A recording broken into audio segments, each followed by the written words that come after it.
Hello and welcome along to the next instalment of my YouTube camper conversion channel. Now this video I'm going to be attacking some rust that's started to form on the roof of this little Ford Transit Connect that I'm turning into a little camper van. There's one or two areas that have actually broken through, like there, and that's almost gone through as well. I don't know whether that's going to be salvageable or not. Other parts, it's just surface rust. I've already just started treating just that little bit there. That's been sanded back and it's got some rust remover, currently doing its stuff on there. I'm going to do further repairs on it, so I'm going to show exactly what I'm going to be doing. Now thankfully, because I'm going to be putting a skylight in this roof, I'm going to use that to actually cover where the worst affected rust is. So I'm going to actually cut all this out, and that's going to be where the skylight's going. Because in the van I'm going to be putting a little kitchen pod down the left hand side with the bed down the right hand side. So with the skylight above it, that just means if you're going to be cooking, you can open the skylight and any fumes from cooking can just go straight out. But as you can see there, there's clear daylight coming through on that particular hole, so that would have needed to have been ground all the way back and either fiberglass filled or preferably new metal welded in. But as I say, instead on that particular area I'm just going to put a skylight there and cut it all out. Right, so I'm just about to start cutting the hole for the skylight. Whenever you're cutting any sort of holes, especially in the roof, you need to be measuring 2, 3, 4, 5 times before cutting. I did measure all this out. I was just about to cut it because I'm trying to cut all the worst affected rust areas out as well. That's one, that's the worst one, and there's another one there. I was trying to actually get that cut out as well, but when I measured it and I was just about to start drilling it, but I thought again I'd double check everything, and when I checked everything underneath I found out that this corner would have been drilling through this actual like twin layer of metal, and it would have been a real pain to try and get the actual surround for the skylight into that corner and then the actual mounting frame. So it's a good thing I double checked that as well.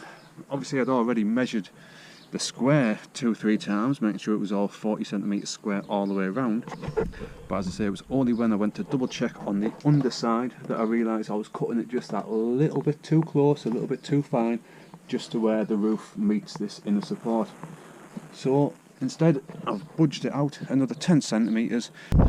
So I've drew my new 40 centimeter square, and now it's just going to be a case of drilling a few pilot holes in each corner with a metal HSS drill bit, and then cutting around it with some metal jigsaw blades. It might be a little bit awkward when it's going down into the channels, and obviously when the skylight goes in, these channels are going to have to get built up with mastic just to make sure there's no water that's going to be able to run in and then ruin all the good hard work. That'll all get covered shortly. I'd say first things first, time to get my drill out, metal drill bits, metal jigsaw blade, start drilling and cutting.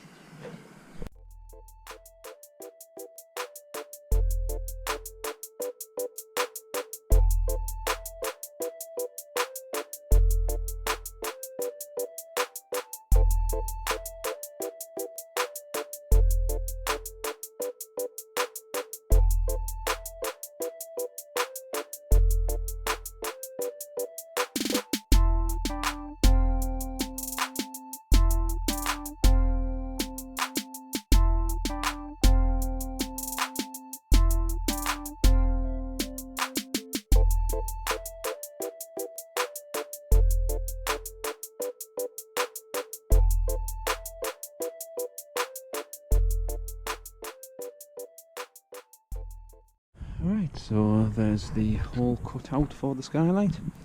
Now I've just got to lightly sand back any area just around it, and then I can paint any affected area that's just been exposed, just to make sure that then that's not going to rust as well.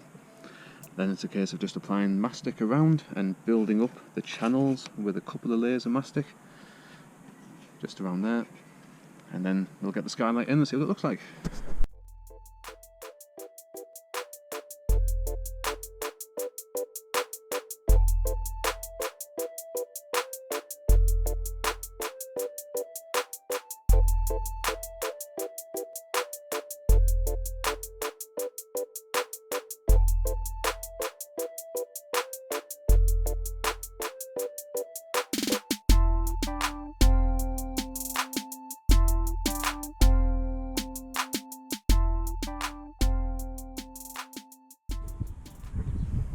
I'm just about to lay the mastic strips down, but I've just finished building up the ridges in between. We've taken 6 layers of mastic, but once they're in place and the skylight's in place, I'm then also going to Sikaflex right around the ridges as well. But even with just the mastic in and it's crushed and compressed against each other, there's going to be no way that there's going to be water getting through there. But as I said, just to be double and triply sure, it's going to get Sikaflexed as well afterwards. So now it's just a case of getting the strips cut down, get these fitted in, and get the skylight in.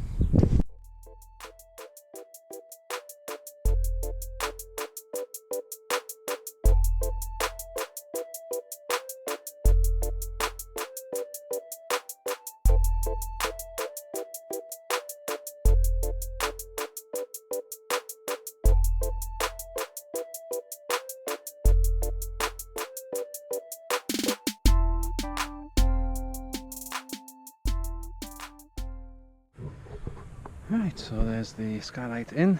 Now I'm going to run a full bead of Sikaflex, just going all the way around it. I know the mastic's touching the frame on the skylight, but I just want to be doubly, triply sure that there's definitely not going to be any leaks. So to be sure that the sealant's going to be flowing a little bit easier, I've just got it warming up in a tub of warm water. Once that's warmed up, as I say, it's just going to get a full bead going all the way around, and then that should make it fully sealed and watertight.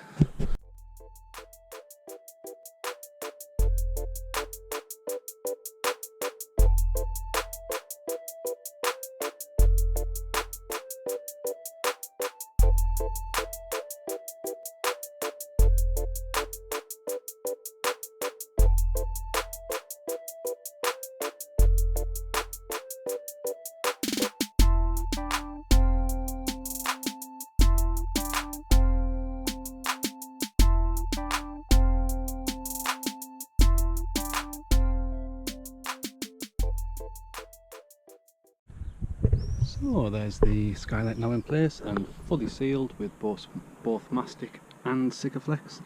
I've also Sikaflexed over the channels where I've built up with the mastic, again just to be doubly, triply sure that there aren't going to be any leaks or anything like that, but I'm quite happy that this is going to be 100% watertight now. So now it's just a case of putting the interior frame on the inside and then just leaving that just in place just for the sealant just to seal up, and I'll leave that to set overnight. Sikaflex, it can take a while just to fully cure and fully harden, but I say with the mastic in place as well, it's not going to be going anywhere, especially when that's in place as well. So I'll get that attached on, get it fitted in place, and then that'll be the skylight all sorted. Alright, so there we go, that is the skylight install now fully finished. I've had to make a brand new headlining for this. It's all carpeted now, and I've got all the surround with all of the screws securely, firmly attached into there as well. So I say that itself is not going anywhere, and that itself forms part of the actual mount for the headlining as well, because the headlining is only held up by the skylight and it's tucked into the very front of the original headlining as well. So there's no screws, there's no anything actually holding the headlining up. It's just the skylight surround. But I think you'll agree, that looks nice and neat. It's quite a nice finish on it. Pops up absolutely no problems. Straight back down, again, no problems. And even when you're popping it up, you can see how securely that it's actually in. As you say, there's just no movement, even along the ridges. So I say that should be 100% waterproof, watertight as well. So that's how I've fitted my skylight into this little Ford Connect that I'm turning from a tiny little builder's van, what it used to be, into a super little micro camper van. So do hit that thumbs up button if you found the video useful. Check my channel, there's loads of videos on my channel. Everything that I'm doing to this van is going to be documented on there. Everything I've already done to the Hijet over there, that's fully documented. Everything I've done to my VW T4, that's fully documented. So as I say, there's loads of videos on my channel. So have a look there, hit the subscribe button if you haven't already, give the video a thumbs up, and I'll see you on the next video. Thanks for watching. Cheers.